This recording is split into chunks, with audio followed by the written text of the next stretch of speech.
आप सभी को प्रभु यीशु मसीह में मेरा सलाम। हम धन्यवाद करते हैं एक और इस पवित्र दिन के लिए जो परमेश्वर की ओर से हमको मिला है। हालांकि हम परमेश्वर के भवन में नहीं हैं, लेकिन उसके बावजूद परमेश्वर ने ऐसी योजना बनाई है कि हर घर परमेश्वर का मंदिर बन गया है और हर घर में हम आराधना के लिए जमा हैं।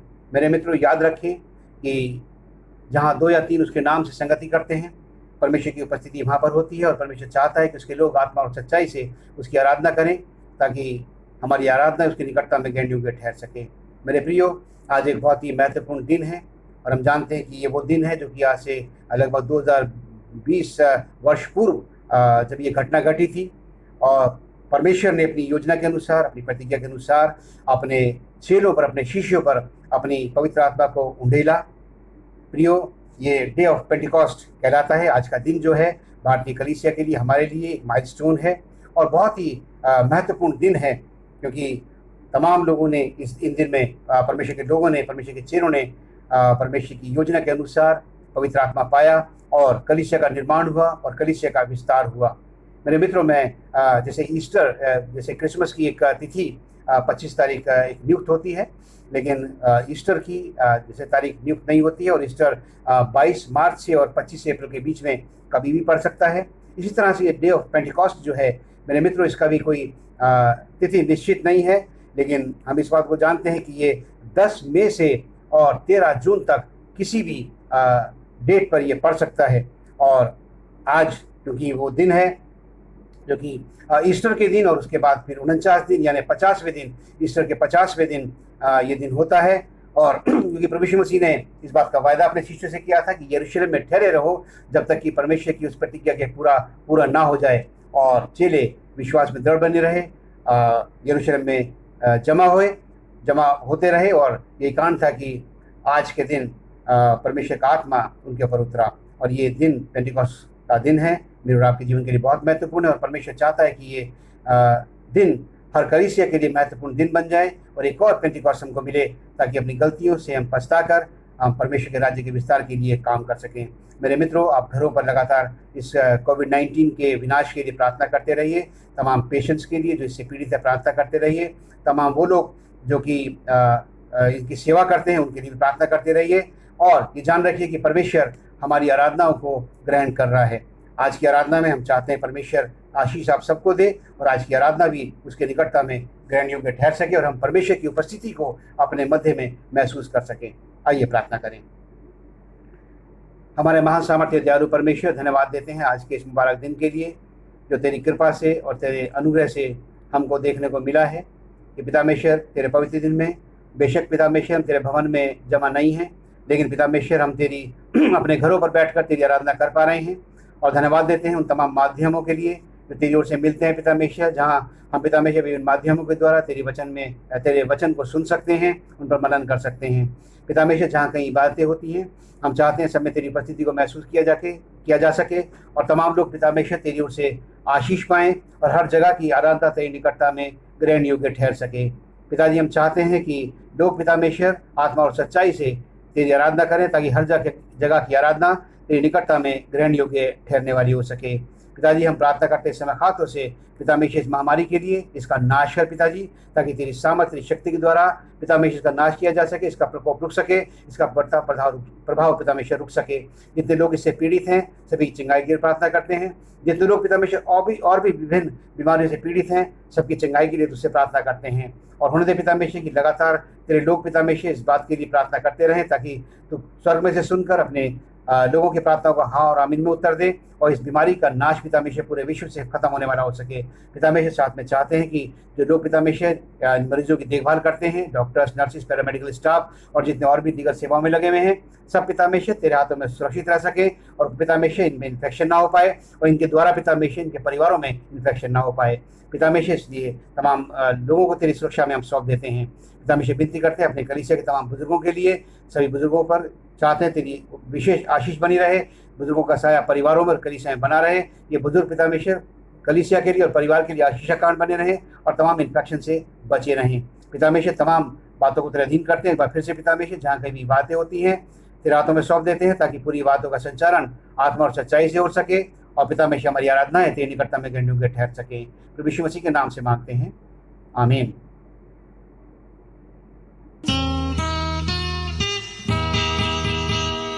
आशीष तुझसे चाहते हैं, हे स्वर्ग पिता हम आते हैं। आशीष तुझसे चाहते हैं, हे स्वर्ग पिता हम आते हैं।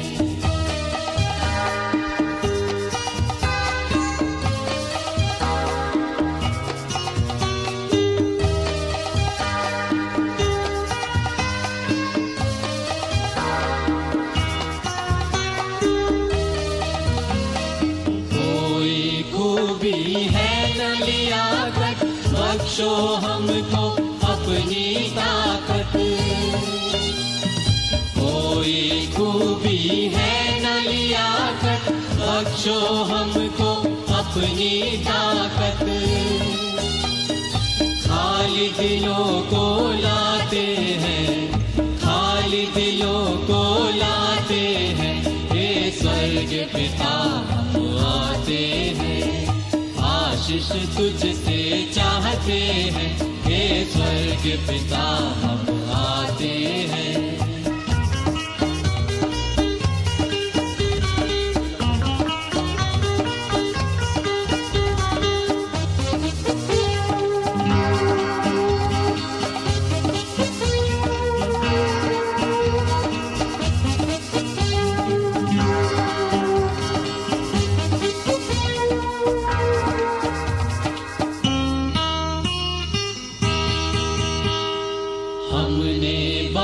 खताएं की है, रहे निकम्मे जफाएं की है। हमने बहुत खताएं की है, रहे निकम्मे जफाएं की है। शर्म से सिर झुक जाते हैं, शर्म से सिर झुक जाते हैं, हे स्वर्ग पिता हम आते हैं। आशीष तुझसे चाहते हैं, हे स्वर्ग पिता हम आते हैं।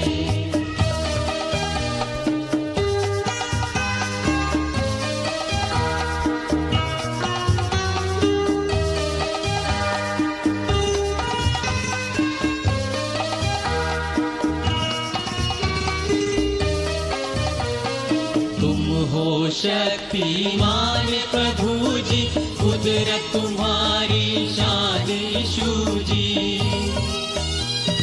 तुम हो शक्तिमान प्रभु जी, कुदरत तुम्हारी शान यीशु जी। हमद ओ सन्ना गाते हैं, हमद ओ सन्ना गाते हैं, हे स्वर्ग पिता हम आते हैं। आशीष तुझसे चाहते हैं, हे स्वर्ग पिता हम आते हैं।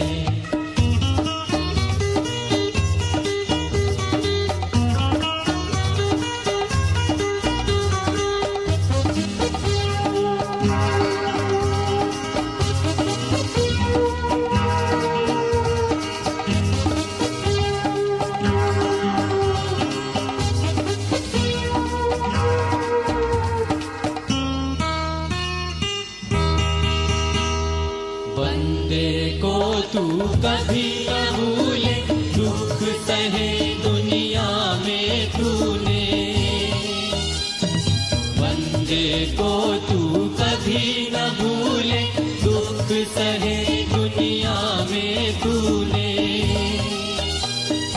उसी प्यार को चाहते हैं, उसी प्यार को चाहते हैं, हे स्वर्ग पिता हम आते हैं। आशीष तुझसे चाहते हैं, हे स्वर्ग पिता हम आते हैं। आशीष तुझसे चाहते हैं, हे स्वर्ग पिता हम आते हैं। आशीष तुझसे चाहते हैं, हे स्वर्ग पिता हम आते हैं। आशीष तुझसे चाहते हैं, हे स्वर्ग स्वर्ग पिता हम आते हैं। आप सभी को जय मसीह की। और हम परमेश्वर का धन्यवाद देते हैं कि आज फिर से हमको परमेश्वर की आराधना करने का अवसर मिल रहा है। हालांकि हमें इस बात का अफसोस ज़रूर होता है कि हम परमेश्वर के भवन में नहीं जा पा रहे हैं, लेकिन ये परमेश्वर की अद्भुत योजना है कि परमेश्वर ने हर घर को अपनी कलीसिया, अपना चर्च बना दिया है और हम सब मिलकर उसकी आराधना कर सकते हैं। ऐसे माध्यम परमेश्वर ने हमको दिए हैं जिसके द्वारा हम उसके वचन को सुन सकते हैं, उसके वचन का अध्ययन कर सकते हैं। प्रियो, आज का दिन कलीसिया के लिए बहुत ही महत्वपूर्ण दिन है, क्योंकि ये वो दिन है जबकि आज से लगभग 2020 वर्ष पूर्व प्रभु यीशु मसीह ने अपनी प्रतिज्ञा को पूरा किया और अपने शिष्यों को सत्य का आत्मा दिया, वो सहायक दिया जिसकी प्रतिज्ञा उसने अपने स्वर्गारोहण से पहले अपने शिष्यों से की थी। मेरे मित्रों, हम जानते हैं कि परमेश्वर की आत्मा के बिना हमारा जीवन अधूरा है।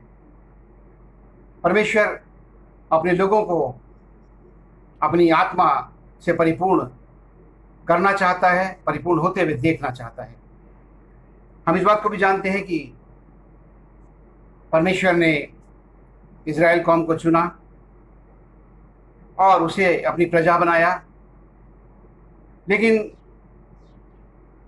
परमेश्वर की इस प्रजा ने कई बार परमेश्वर की आज्ञा का उल्लंघन किया, परमेश्वर को दुख पहुंचाया, उसकी विधियों को नहीं माना और यही कारण है कई बार उनको दास्ता में जाना पड़ा, समस्याओं से उनको जूझना पड़ा।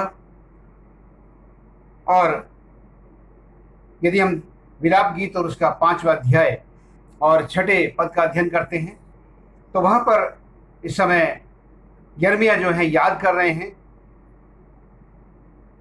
मिस्र की उस दास्ता को, जिसके बारे में वो कहते हैं कि हम स्वयं मिस्र के अधीन हो गए और अश्शूर के भी, ताकि पेट भर सकें।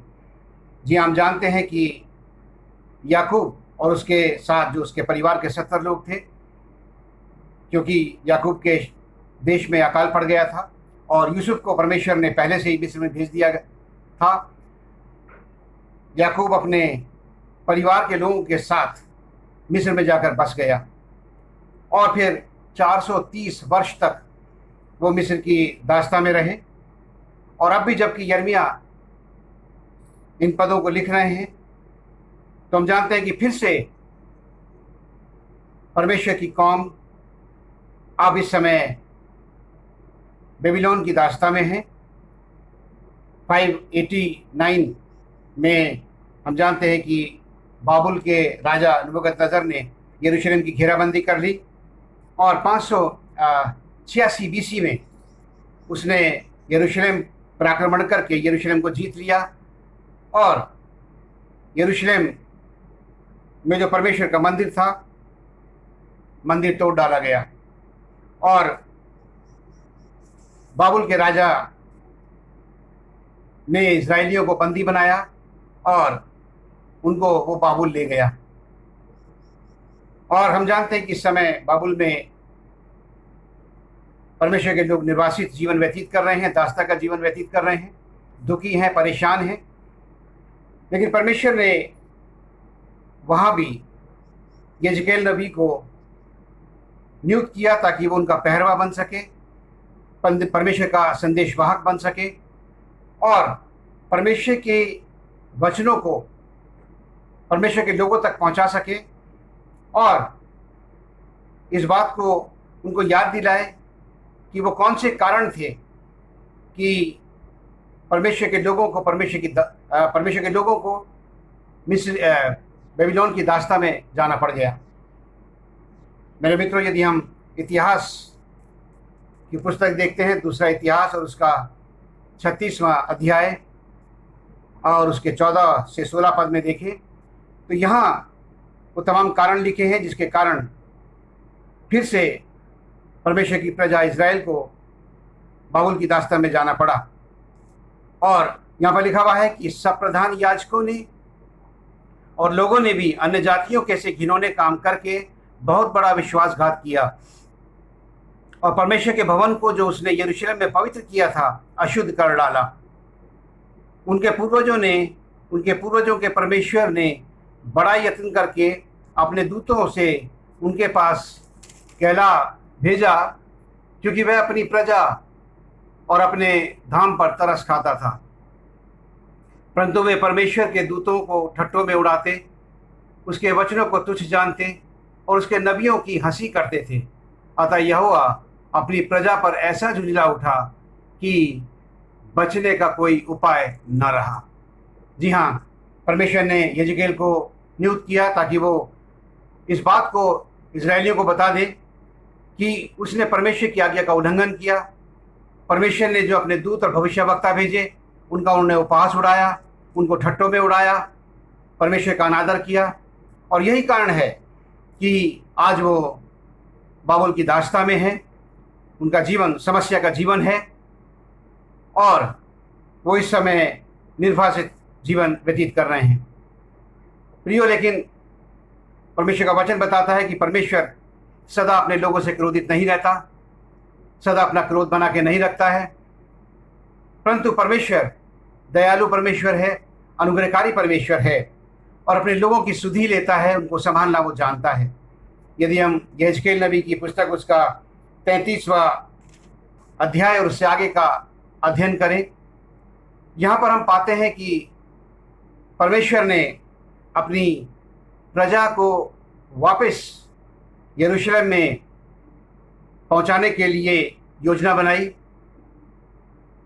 और परमेश्वर ने उनको बताया। यदि हम देखें यजकेल नबी की पुस्तक के 36वें अध्याय में और उसका 26 और 27 पद में, वहाँ परमेश्वर अपने लोगों से वायदा करता है कि वो अपनी आत्मा के द्वारा उन्हें फिर से उनके लिए इंतज़ाम करेगा ताकि फिर से वो यरूशलेम को पहुँच सकें। और यहाँ पर लिखा हुआ है कि मैं तुमको एक नया मन दूंगा और तुम्हारे भीतर नई आत्मा उत्पन्न करूंगा और तुम्हारी देह से पत्थर का हृदय निकालकर तुमको मांस का हृदय दूंगा और मैं अपना आत्मा तुम्हारे भीतर देकर ऐसा करूंगा कि तुम मेरी विधियों पर चलोगे और मेरे नियमों को मानकर उसके अनुसार करोगे। जी हाँ, परमेश्वर क्षमा करने वाला परमेश्वर है। परमेश्वर अपने लोगों को परेशानी में देखना नहीं चाहता है और इस कारण से परमेश्वर कहता है कि बेशक तुमने मेरी आज्ञाओं का उल्लंघन किया, मेरे दूतों का उपहास उड़ाया, उनकी नहीं सुनी, लेकिन तो भी मैं अब तुमको एक नया मन दूंगा और मैं ऐसा इंतज़ाम कर दूंगा कि मैं अपनी आत्मा तुम्हारे भीतर समाऊंगा ताकि फिर से तुम एक नए मनुष्य बन जाओ, एक नया मन तुमको मिल सके और तुम फिर से मेरी आज्ञाओं का पालन कर सको। जी हाँ मेरे मित्रों, हम जानते हैं कि परमेश्वर अपने वायदों में सदा सच्चा परमेश्वर है और परमेश्वर ने ऐसी योजना बनाई कि ये निर्वासित लोग जो इस समय बाबुल की बंधुआई में थे फिर अपने देश यरूशलेम को लौट सकें। जी हाँ, यदि हम यजकेल नबी के 37वें अध्याय का अध्ययन करते हैं तो वहाँ पर परमेश्वर यजकेल को एक दर्शन देते हैं और उस दर्शन में वो एक ऐसी तराई दिखाते हैं जहाँ पर लिखा हुआ है कि सूखी और बहुत सूखी हड्डियाँ वहाँ पर हैं और परमेश्वर कहता है कि परमेश्वर का वचन बताता है कि परमेश्वर यजकेल को उस तराई में ले गया और उस वचन में इस तरह से लिखा हुआ है, तब उसने मुझे उसके चारों ओर घुमाया और तराई की तह पर बहुत सी हड्डियां थी और वे बहुत ही सूखी थी। तब उसने मुझसे पूछा, हे मनुष्य की संतान, क्या ये हड्डियां जी सकती हैं? मैंने कहा, हे परमेश्वर, केवल तू ही जानता है। और फिर उसने कहा कि इन हड्डियों से भविष्यवाणी कर ताकि ये परमेश्वर के वचन को सुन सकें। और परमेश्वर का वचन वहाँ बताता है कि परमेश्वर यहोवा तुम इन हड्डियों से यूँ कहता है कि देखो मैं तुम में सांस समाऊंगा और तुम जी उठोगी और मैं तुम्हारी नसें उपजाकर मांस चढ़ाऊंगा और तुमको चमड़े से ढांपूंगा और तुम में सांस समाऊंगा और तुम जी उठोगी और तुम जान लोगी कि मैं यहोवा हूँ। जी हाँ मेरे मित्रों, आगे परमेश्वर का वचन बताता है कि जब ये यजेकेल भविष्यवाणी कर ही रहा था तो एक बड़ा भूडोल हुआ, एक बड़ी आहट सुनाई दी और ये हड्डियाँ आपस में जुड़ गईं और चमड़े से ढक गई, उनके अंदर जो नसें भी थी वो भी आ गई, और लेकिन अभी तक उसमें सांस नहीं था। लेकिन आगे हिजकिय्याह नबी से एक और भविष्यवाणी करने के लिए बोलते हैं, और वो कहते हैं कि हे मनुष्य के संतान, सांस से भविष्यवाणी कर, और सांस से भविष्यवाणी करके ये कहे कि सांस परमेश्वर यो कहता है कि चारों दिशाओं से आकर इन घातकियों में समा जा कि ये जी उठें। जी हाँ, परमेश्वर ने अपना सांस उन हड्डियों में समा दिया, उन हड्डियों में जो इस समय चमड़े से ढक गई थी, नसें उसमें उपजा दी गई थी, उनमें अब सांस का इंतज़ाम परमेश्वर ने कर दिया। और लिखा हुआ है कि जब सांस उसमें समा गया तो वो अपने पैरों के बल खड़े हो गए और एक बड़ी सेना तैयार हो गई। और 11वें अध्याय में इस तरह से लिखा हुआ है कि उसने मुझसे कहा कि हे मनुष्य के संतान, ये हड्डियाँ इज़राइल के सारे घराने की उपमा हैं। अर्थात परमेश्वर ने अपनी योजना को प्रकट कर दिया था कि मैं इज़राइल की फिर से सुधि लूँगा, और फिर से जो ये मरी हुई हड्डियों के समान है, सूखी हड्डियों के समान है, मैं इसमें फिर से जीवन दूंगा, अपनी आत्मा इनके अंदर उड़ेलूंगा, और मेरी आत्मा के द्वारा ये संभव होगा कि फिर से ये कौम जीवित हो उठेगी और फिर से अपने देश में जाकर ये बस सकेगी। और मेरे मित्रों, हम जानते हैं कि ये सब कुछ परमेश्वर की आत्मा के द्वारा ही संभव होगा। 1515 BC में जो कुसरू राजा था, उसने इजरायलियों को इस बात की इजाज़त दे दी कि वो अपने देश को लौट सकें। और वहाँ पर हम जानते हैं कि 515 में नए मंदिर का निर्माण हो गया, और परमेश्वर के लोग यरूशलेम में पहुंचकर वहाँ मंदिर में जाने लगे। यदि आप वृत्तांत में इसका पढ़ना चाहें तो एजरा की पुस्तक में इसको आप पढ़ सकते हैं, जहाँ पर पूरा वृत्तांत इसका लिखा हुआ है। मेरे मित्रों, परमेश्वर लगातार अपने लोगों पर दया करता है। परमेश्वर चाहता है कि उसके लोग उसकी आत्मा से परिपूर्ण रहें और उसकी आज्ञाओं का पालन करते रहें। लेकिन हम जानते हैं कि उसके बावजूद भी परमेश्वर ने बहुत से ऐसा प्रबंध किया कि उसकी कौम के पास उन्हें भविष्यवक्ताओं को भेजा, उसने अपने दूतों को भेजा, लेकिन उसकी प्रजा हमेशा से एक बलवा करने वाली प्रजा के रूप में हम उसको देखते हैं। मेरे मित्रों, उसके बाद हम देखते हैं कि तकरीबन 430 वर्ष का अंतराल रहा। यदि हम मलाकी नबी की पुस्तक और उसका और मती की रचित सुसमाचार को हम देखें तो तकरीबन 430 वर्ष का अंतराल है। और वहाँ पर हम पाते हैं कि कोई भविष्यवाणी नहीं है, कोई भविष्यवक्ता नहीं है, कोई दर्शन नहीं है। लेकिन इस मध्य में हम जानते हैं कि परमेश्वर अपना कार्य लगातार कर रहा था, और परमेश्वर योजना बना रहा था कि अपने लोगों के उद्धार के लिए, उनको अनंत काल की मृत्यु से बचाने के लिए अपने पुत्र को वो संसार में भेजेगा। मेरे मित्रों, हम जानते हैं कि आज से लगभग 2020 वर्ष पूर्व प्रभु यीशु मसीह का आगमन इस संसार में हुआ। लेकिन प्रभु यीशु मसीह के आगमन से पहले यूहन्ना को भेजा गया ताकि उसके लिए मार्ग तैयार करे। और यूहन्ना ने स्पष्ट रूप से कह दिया, यदि हम मत्ती रचित सुसमाचार उसका 3 अध्याय और 11वें पद में देखते हैं, स्पष्ट रूप से यहाँ पर यूहन्ना प्रचार करते हैं कि मैं पानी से तुम्हें मन फिराव का बपतिस्मा देता हूँ, परंतु जो मेरे बाद आने वाला है वो मुझसे ज़्यादा शक्तिशाली है, और मैं उसकी जूती उठाने के योग्य नहीं हूँ, और वो तुमको पवित्र आत्मा और आग से बपतिस्मा देगा। जी हाँ, परमेश्वर का वचन बताता है कि प्रभु यीशु मसीह जब आएंगे तो लोग पवित्र आत्मा का बपतिस्मा पाएंगे। जब निकोदेमुस प्रभु यीशु मसीह के पास आया, यूहन्ना रचित सुसमाचार के 3 अध्याय के 5वें पद में यदि हम देखें तो वहाँ पर लिखा हुआ है कि जब प्रभु यीशु मसीह निकोदेमुस को बताते हैं और उसे कहते हैं कि जब तक कोई जल और आत्मा से न जन्मे तो वह परमेश्वर के राज्य में प्रवेश नहीं कर सकता। परमेश्वर के राज्य में प्रवेश करने से पहले, अनंत काल के जीवन में जाने से पहले, मेरे मित्रों, परमेश्वर का संदेश है कि एक नए सिरे से आत्मा से जन्म लेने की ज़रूरत है। हम प्रभु यीशु मसीह के शिष्यों को देखते हैं। मेरे मित्रों, हम जानते हैं कि 3.5 वर्ष तक प्रभु यीशु मसीह के शिष्य प्रभु यीशु मसीह की सेवकाई में लगातार उसके साथ रहे।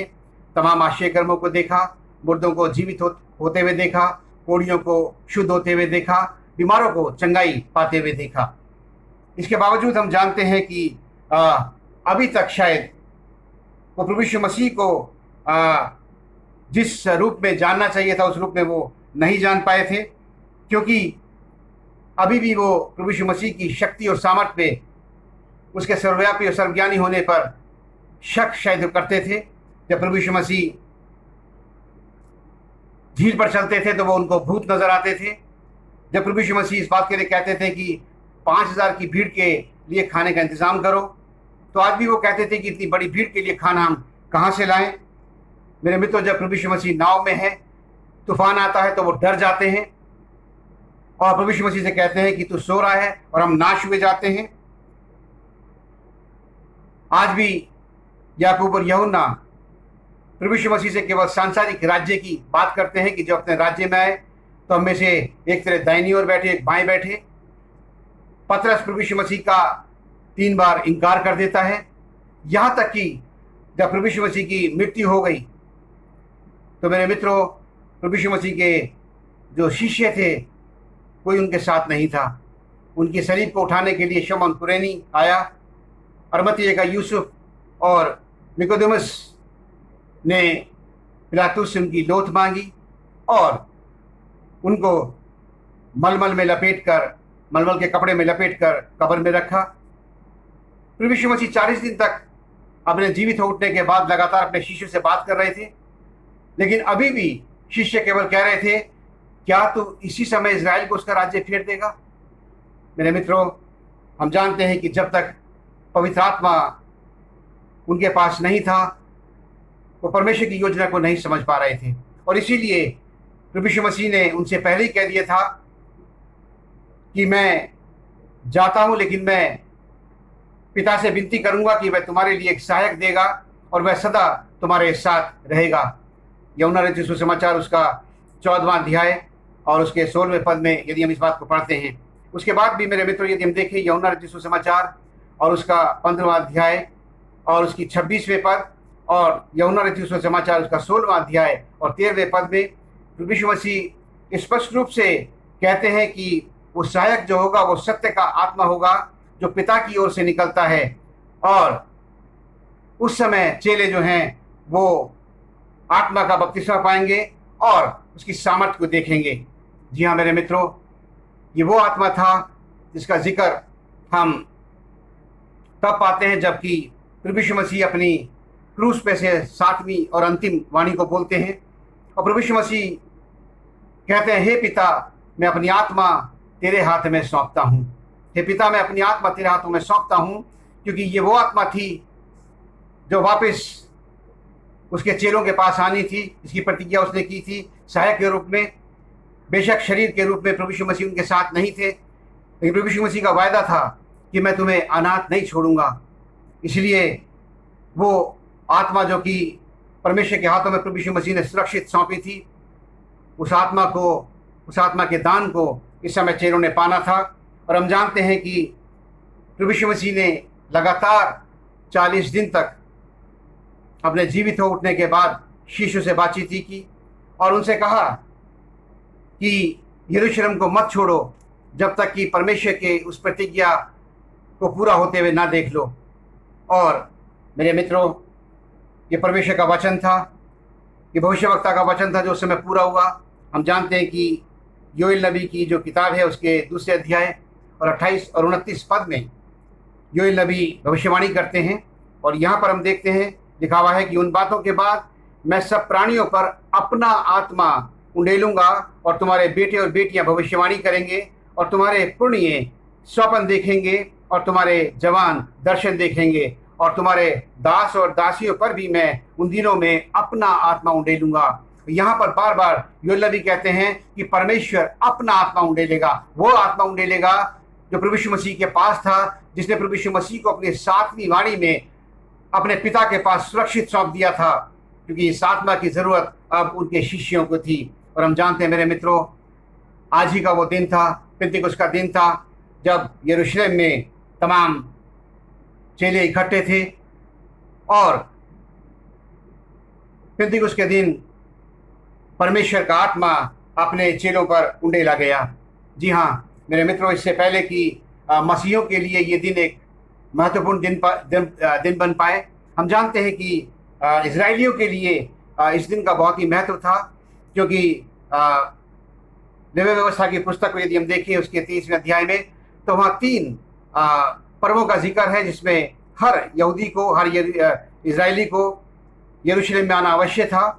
और उनमें से एक जो था वो कटनी का पर्व था। और इस समय कटनी का पर्व वहाँ पर चल रहा था और सारे इजरायली यरूशलेम में जमा थे। लाखों की संख्या में लोग आए हुए थे।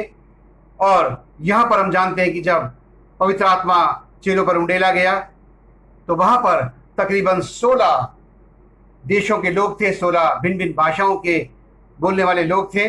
लेकिन जब पवित्र आत्मा चेलों पर उंडेला गया तो चेले पवित्र आत्मा की सामर्थ्य से परिपूर्ण हो गए और उन्होंने परमेश्वर के वचनों को लोगों तक पहुंचाया। और जब वो बात कर रहे थे तो मेरे मित्रों, बड़े आश्चर्य की बात है कि यहाँ पर लिखा हुआ है कि सब लोग उन 16 अन्य भाषा को बोलने वाले लोग जो वहाँ पर जमा थे, सब अपनी अपनी भाषा में पतरस के उस प्रवचन को वो सुन रहे थे। जी हाँ, इस समय पतरस जो था पवित्र आत्मा से वो परिपूर्ण था और अब उसे कोई चिंता नहीं थी।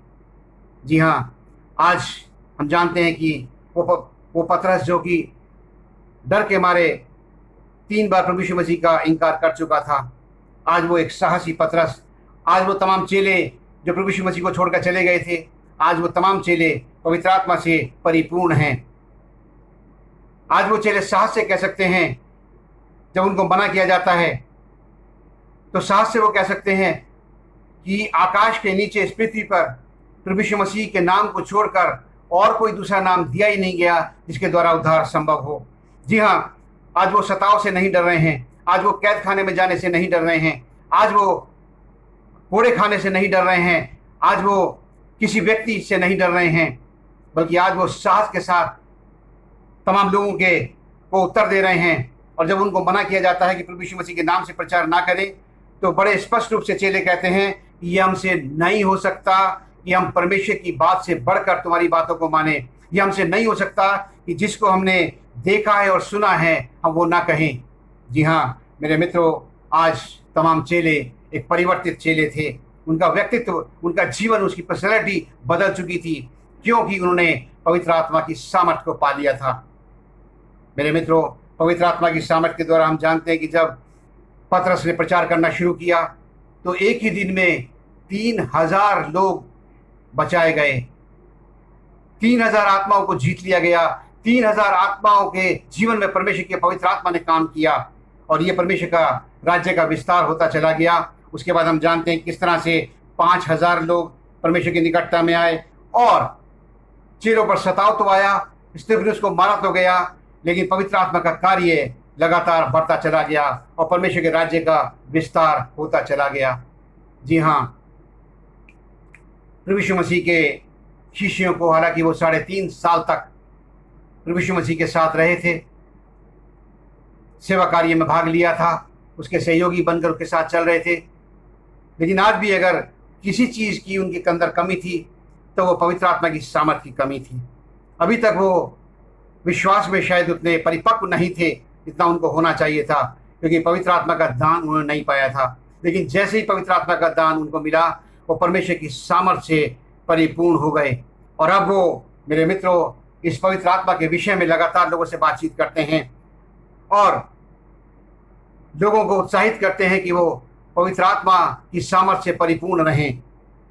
यदि हम प्रेरितों के काम के 8वें अध्याय में जाएं तो वहाँ पर हम देखते हैं पतरस और यूहन्ना जब वो सामरियों के पास गए और उन्होंने उनसे पूछा कि तुमने बपतिस्मा पाया है, उन्होंने कहा हमने यीशु के नाम से बपतिस्मा पाया है।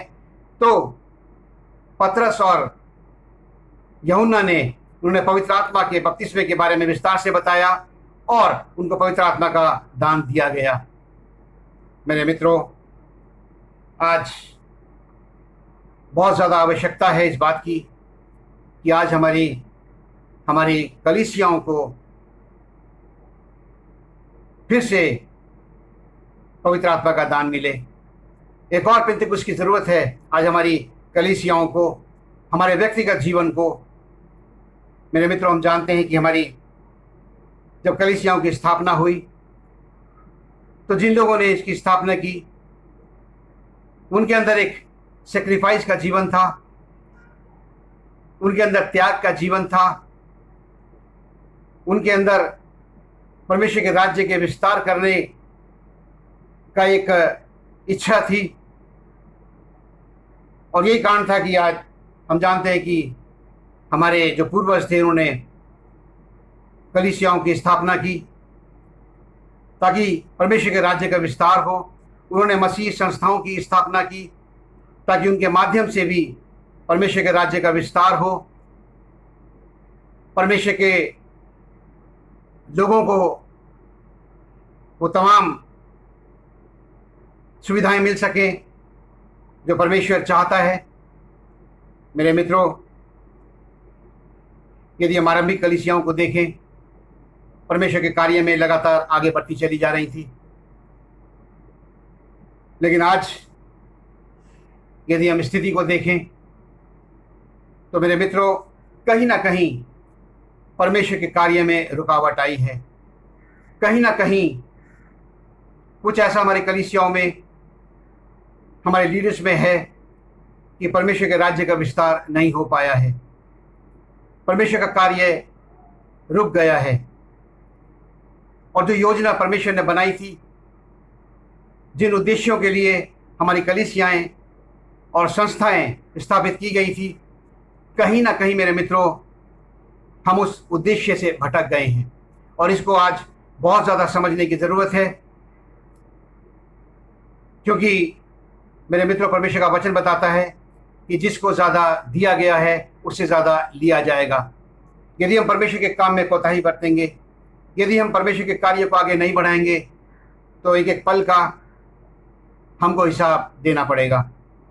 परमेश्वर चाहता है मेरे मित्रों कि उसके लोगों के द्वारा कलीसिया का विस्तार किया जाए, कलीसिया और आगे तरक्की करे।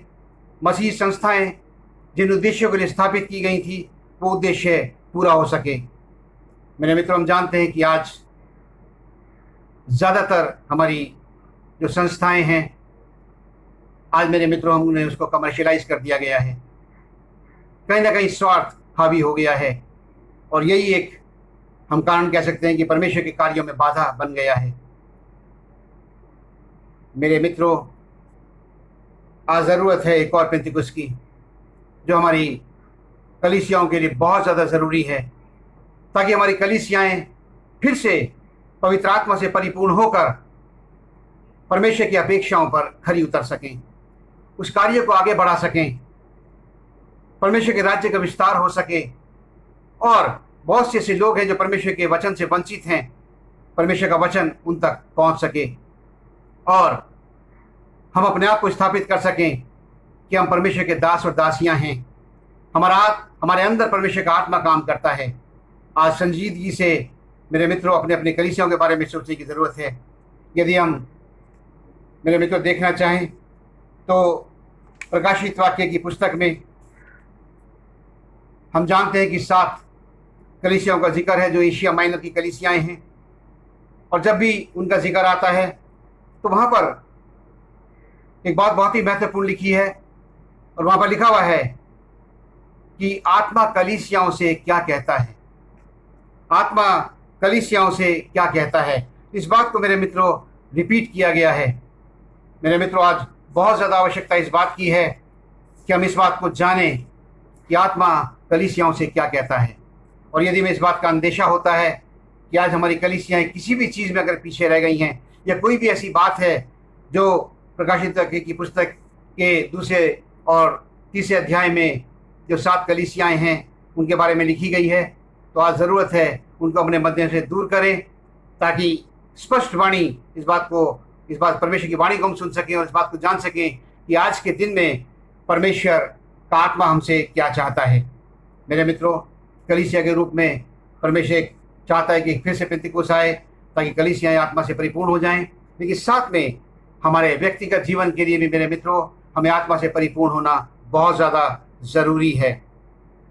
प्रेरितों के काम के 19वें अध्याय में यदि हम देखते हैं तो इफिसुस के जब शहर में जब विश्वासियों के पास पौलुस आया और उस समय उनसे पूछा कि तुमने क्या पवित्र आत्मा पाया है विश्वास करते समय, उन्होंने कहा कि पवित्र आत्मा की चर्चा हमने कभी सुनी भी नहीं है।